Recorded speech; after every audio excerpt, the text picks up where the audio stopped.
গাড়ি ছিল, এই গাড়িটা তো ওভারটেক করা কষ্ট হয়ে যাবো আমার। আমি পুলিশ আছে, আমি ওভারটেক করবো, ওভারটেক করতেছি। এই যে দেখছেন, এই সব ছোট নতুন নতুন আলু। এ ভাইয়া কি খবর?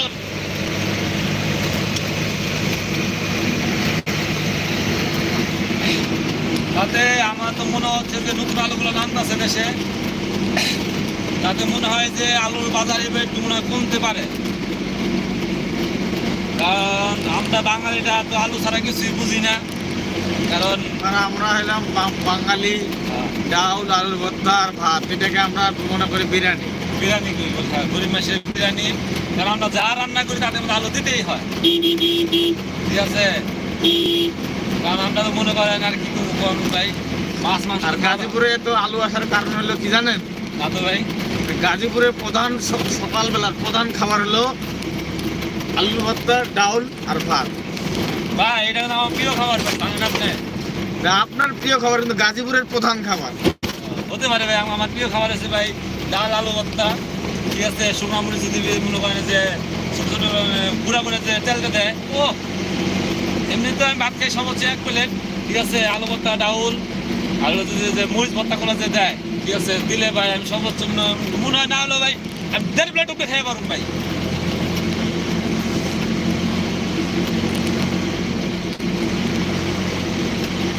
এই যে আমরা এখন আছি হইলাম কাইলাগুড়ে ব্রিজ, মানে ওই যে রেললাইনের ব্রিজ, যেটাখানে বলা হাইটেক পার্ক।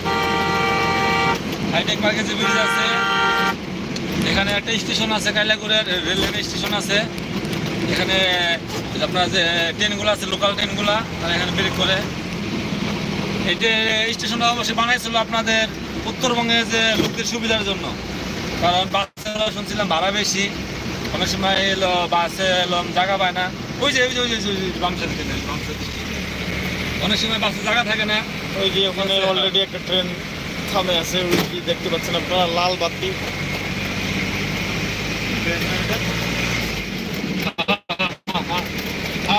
ওই লাল বাতি দেখতে পাচ্ছেন, এটি ট্রেন। লোকাল এমন সময় তো মনে হয় যাত্রী নামাইতে আসছে।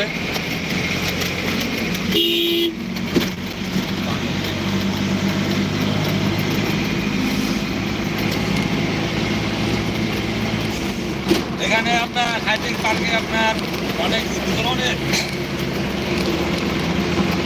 বাইরে কথা বলতে বলতে বলা এই দেখ ভাই মুরগি কত ডাকি আছে।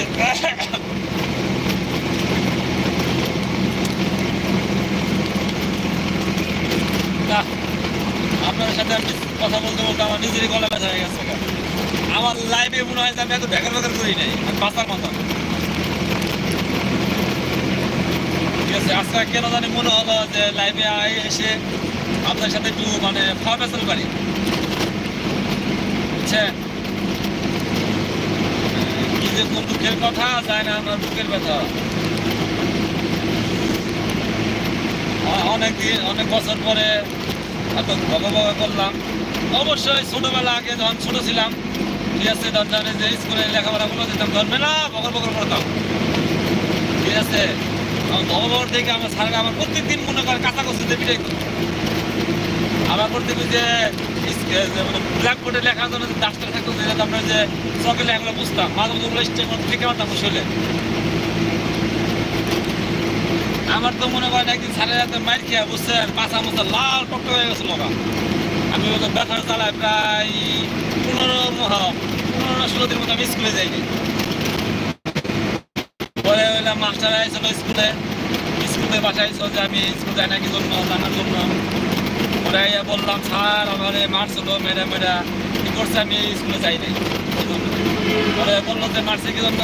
স্যার আমি বেদবি করছিলাম, তার জন্য মারছে। কারণ সে হলো শিক্ষক, সে মারতেই পারে, ভুল করছে যেহেতু, সে আমার শাসন করছিল। অতএব সে স্যার, ঠিক আছে, যে মারছিল তার স্যারের কথা শুনে মনে করেনি কি পরে বললো যে স্কুলে যাও, কি করো। লাস্টে সেই স্যারে আমার মনে করে অনেক হেল্প করছে পড়ালেখার জন্য। আমার মনে করেন এমন দিন গেছে, ঠিক আছে, যা মনে করেন বলার বাহিরে।